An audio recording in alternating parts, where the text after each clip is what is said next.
Hi friends, எல்லோரும் எப்படி இருக்கீங்க? நான் ரொம்ப சூப்பராக இருக்கேன். அப்பா அம்மா வீட்டுக்கு வந்திருக்காங்க. ஏன் அப்படின்னு பார்த்தீங்கன்னா, தண்ணி வந்துட்டு அப்பா வீட்டில் வரலை. அப்பா வீட்டிலன்னு இல்லை, அப்பாவுடைய இருக்கிற ஏரியா பக்கத்தில் சுற்றி புற்றி ஒரு 4-5 ஏரியாவில் தண்ணி வரலை. திருவண்ணாமலையில் வந்துட்டு தண்ணி பற்றாக்குறை வந்துடுச்சு.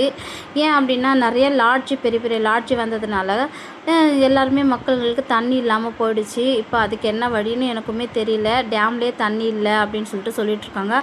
குழாய் தண்ணியே வந்துட்டு வாரத்துக்கு 2 டைம் தான் வர்றது, இல்லை வாரத்துக்கு 1 டைம் தான் வருதுன்னு சொல்கிறாங்க. என்ன பண்ணிகிட்ருக்காங்கன்னு எனக்கு ஒன்றுமே புரியலை. அது மட்டும் இல்லாமல் அப்பாவுமே போட்டி வாங்கிட்டு வந்து கொடுத்துருக்காங்க. எல்லாருமே பார்த்திங்கன்னா கட் பண்ணி வாங்கிட்டு வந்து சமைச்சு சாப்பிட்றீங்க. ஆனால் அந்த மாதிரி சாப்பிடக்கூடாது.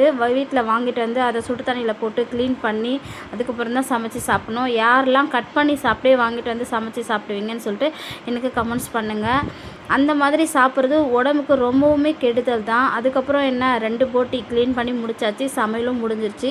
எல்லாருக்குமே சாப்பாடு போட்டு கொடுக்க ஆரம்பிச்சிட்டேன். எல்லாருமே வந்துட்டு போட்டி குழம்புன்னு சொன்னாங்க. நான் வந்து கிரேவி மாதிரி வச்சு கொடுத்தேன். எங்கள் அப்பா சொன்னார், அம்மா சும்மா பெரட்டி சாப்பிட்ற மாதிரி வேணுமா அப்படின்னு கேட்டார்.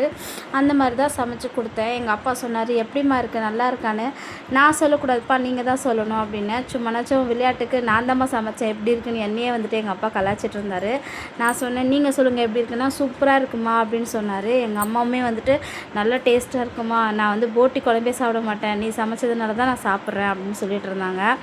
அதுக்கப்புறம் என் பொண்ணு வந்துட்டு மக்காச்சோளத்தை வாங்கிட்டு வந்துட்டு ஃபுல்லாகவே சுட்டு கொடுத்தா. இந்த வீடியோ பிடிச்சிருந்தா லைக் பண்ணுங்கள், சேனலை சப்ஸ்கிரைப் பண்ணுங்கள். தேங்க்யூ.